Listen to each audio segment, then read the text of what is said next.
हालांकि वो खुद आगा साहब खुद एक बड़ी मुकद्दस शख्सियत थे, आगा जाफ़र मरहूम साहब। उनके बारे में एक कायद रशीद के बारे में बयान कर रहे थे, उनका हवाला दे रहे थे। 80 में एक कन्वेंशन हुआ इस्लामाबाद में, यानी 6 जुलाई को। ये जो आज हमसे बैंकों में उशर और ज़कात के नाम पे पैसा नहीं कटता, क्योंकि हमारे यहाँ पैसे पे ज़कात नहीं होती, खुम्स होता है, तो उस ज़माने में ज़कात जमा करने के लिए ज़बरदस्ती की गई ज़िया-उल-हक़ के दौर में। तो अल्लामा मुफ्ती जाफ़र हुसैन उस वक्त कायद थे, उन्होंने ऐलान किया कि हम हुकूमत को ज़कात नहीं देंगे, क्योंकि हमारे पैसे पे ज़कात नहीं होती, पैसे पे खुम्स होता है। उस पर एहतजाज हुआ।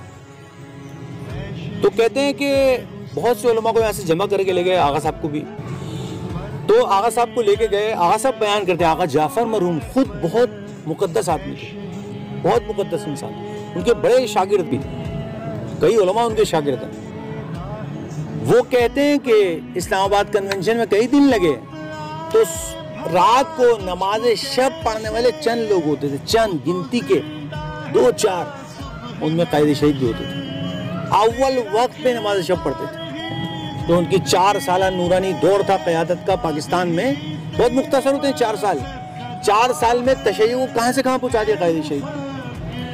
मैंने कायद शहीद को अगर पहचाना है तो जो बरादर तस्लीम रजा खान ने किताब लिखी सफीर नूर, उसको पढ़ के कायद शहीद को पहचाना है।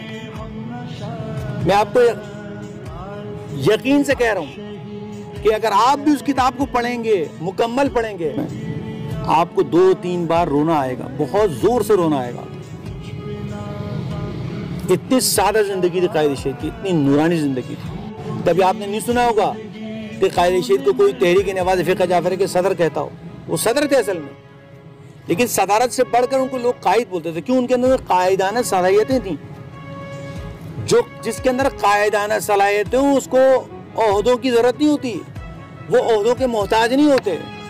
जो इलाही होते हैं, जो अफराद इलाही होते हैं, जो अफराद मुखलिस होते हैं, उन्हें ओहदों की ज़रूरत नहीं होती, बल्कि ओहदे खुद उनके पास चल के आते हैं। सफीर नूर में लिखा है कि जब उनको कायद बनाया जा रहा था वो राजी नहीं थे। जो एक वोट उनके मुखालिफ पड़ा था उनका अपना वोट था।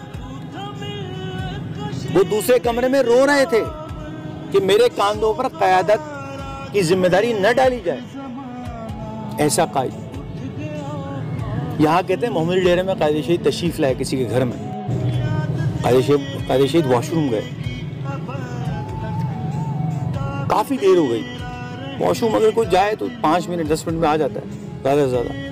काफ़ी देर हो गई, जो आदि एक नॉर्मल टाइम होता है वो गुजर गया।